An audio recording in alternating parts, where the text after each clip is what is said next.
you now. Sheesh, they don't want us to have this conversation. I'm telling you. I know they don't want us to Yeah, but we're have going to it. talk about it. We're going to talk about it. And Yes, so we're going to, again, I just want to reground everybody. So welcome. This is our Instagram live edition of Advanced Notice, which is our series on our Advanced Carolina media campaign. And so we're definitely looking forward to this conversation today. And so as we were saying, there has been several executive orders that have been issued by the current administration, ranging from environmental justice with the Paris Climate Agreement, and now, of course, what we're going to discuss today, which are the executive orders around DEI, or diversity, equity, and inclusion. And so, again, we have our program attorney, Yolanda Taylor, joining us for today's conversation, and we're just going to discuss some of the potential impacts that we are already seeing and will project for our Black and Brown communities across the state. So, Attorney Taylor, thank you for joining us. Sorry for all the technical difficulties, but we are going to jump right into the conversation. And so my first question is around a lot of the decisions that were made before this administration came in. And one in particular is last May, as folks may have noticed or known, our North Carolina UNC Board of Governors actually made a preliminary decision around rolling back DEI on UNC campuses across the state. And so because of that, we know that this initiative kind of outlined, was also outlined in that alarming legislative agenda called Project 2025, right? And that was something that we already had a line of sight on even last year before the administration came in for this next 4 years. And so in your opinion, Yolanda, do you think that we should have taken a little bit more heed to some of these warnings that we were seeing last year around DEI and around different decisions that were happening at the federal level already? And then what does this actually mean for our educational institutions moving forward? Great question, Dr. Lee. Thank you again for having me on to talk about this important topic that we all should be talking about. To answer your question, should we have taken heed last May? Yes, but my argument is that we should have taken heed way before last May. But to unpack last May, this group that was made up, my understanding, primarily of Asian students, but were supported by, some ultra-conservative mastermind guy. Yeah. But the Students for Fair Missions, Inc., brought the lawsuit against UNC, Chapel Hill, and Harvard University because they claimed that, their mission policies violated the Equal Protection Clause of the U.S. Constitution, right? Mm-hmm. And this is basically the legal framing of their political attack against DEI. And for those of you who, I don't know, you've been living under a rock in the past few days, you don't know what DEI is. It stands for diversity, equity, and inclusion, right? So, of course, that case led the way for, UNC and other universities mm-hmm. to begin this rollback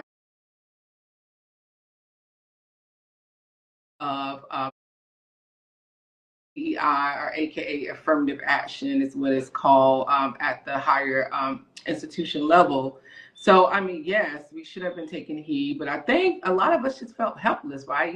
What do you do when the U.S. Supreme Court of the United States feels as if America has turned a page on racism, right? That's basically the message that the U.S. Supreme Court has sent, is that we've turned the page on racism. Racism doesn't exist anymore. And in fact, systemic racism doesn't exist anymore. So we don't need these protections. We could probably go back to when the U.S. Supreme Court gutted some parts of the Voter Protection Act, right? That's right. Where they felt as if certain states that had these requirements mm-hmm. before they could make any election changes, that they had to go through this, constitutional clearance of sorts.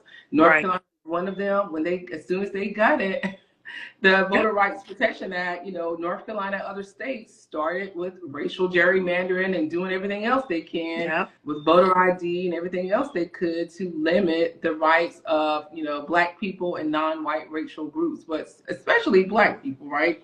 Right. So I will say, Dr. Lee, that we should have we probably can go further back than this, but my mind goes back to when President Obama was elected.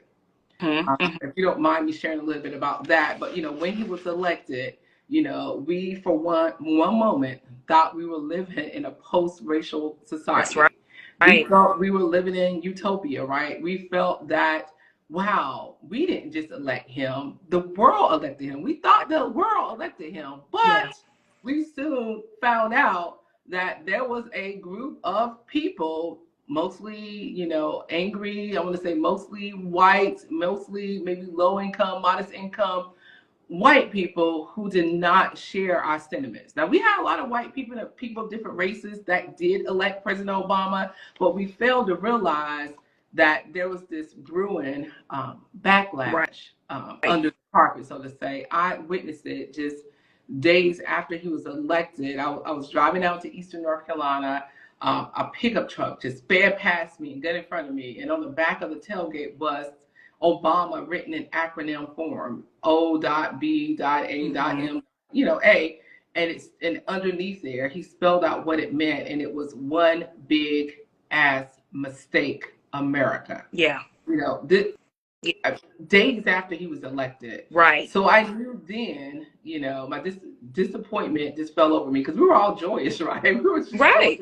but it's like fell over me because I just realized there were some people that felt that this was the biggest mistake. And if you or someone that's on social media, you see the backlash when people are still blaming him for racism. They actually are blaming Obama for the Right. racial divide in this country now. So I think we should have been looking back at his presidency and realizing that there was going to be a backlash with the birther movement, for one, them coming against him, saying that he wasn't born him. They're attacking his name, Mm-hmm. implying that it was foreign and it wasn't American.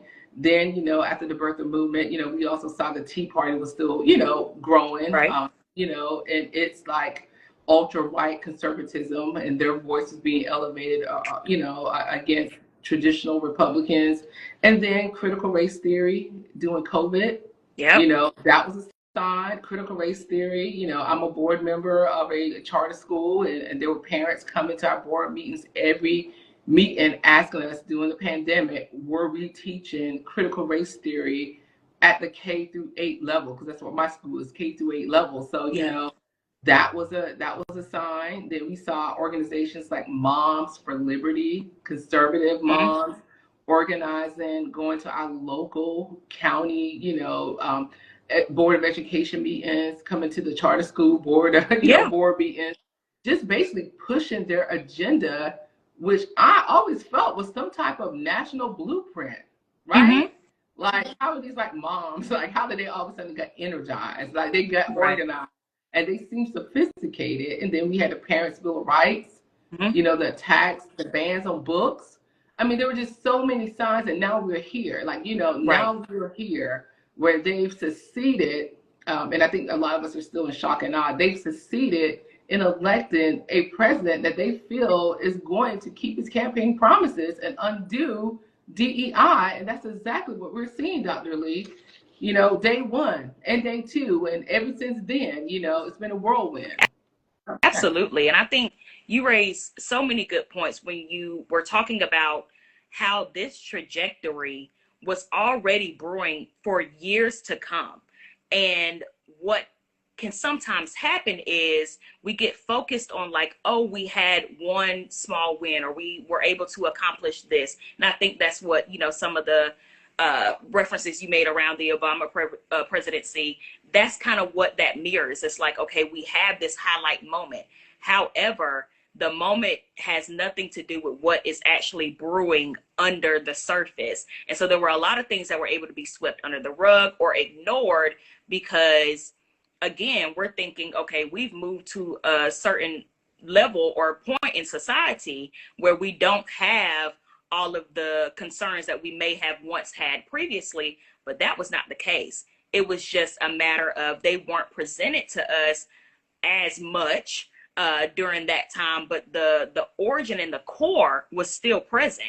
And so now what we're seeing is essentially the manifestation of what has been brewing this entire time. And so now it's everything at us at one time. And it's a lot to handle. It's a lot to think about. It's a lot to try to decipher, especially as someone, you and I, we're in this work. This is our day to day. But for a layperson, that this is not their career. This is not what they do. This is a lot to digest and try to understand if you're, even coming from a parent perspective and you're thinking about, okay, what does this mean for the quality of education that my student is going to receive at school, especially as a Black and brown parent. You want them to have a holistic experience. And so now all of these decisions are directly threatening that experience that you desire for your child. And also just in society, like now we're having to grapple with the fact that there is a lot that is being yanked from under us as far as protections and things that we've been afforded over time. And so now we're dealing with the aftermath. So I think you made that super clear. And I think one of the examples that I kind of want to get into